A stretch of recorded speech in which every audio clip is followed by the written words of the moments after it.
for today's video, maglilinis po ako ng bahay namin. Si mama mga besyo, naglalaba pa siya. Habang naglalaba si mama, ako naman dito nagwawalis. Pagkatapos ko dito sa loob mga besyo, pumunta naman ako sa labas para magwalis din ako doon. Wala po kaming pasok ngayon, ako na lang po, nagwawalis na lang po ako. Kasi si mama naglalaba pa, tinutulungan ko na lang. Pagkatapos ko po doon sa loob, dito naman ako sa labas para magwalis at para malinis ang bahay namin. Pagkatapos ko po maglinis sa labas at pumasok naman ako sa kwarto para maglinis din.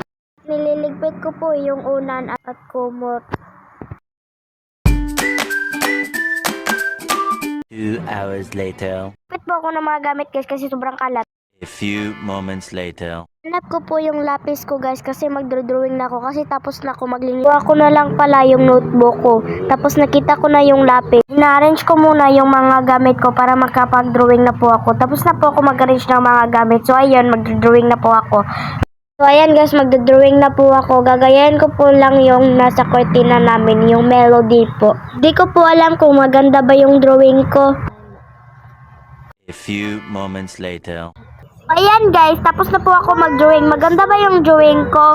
Tapos guys, dinagdagan ko pa ng Hello Kitty yung drawing ko. Di ko alam maganda ba yung drawing ko. Ito tapos na po yung drawing ko guys. Tignan lang natin kung maganda ba. Like and follow and share.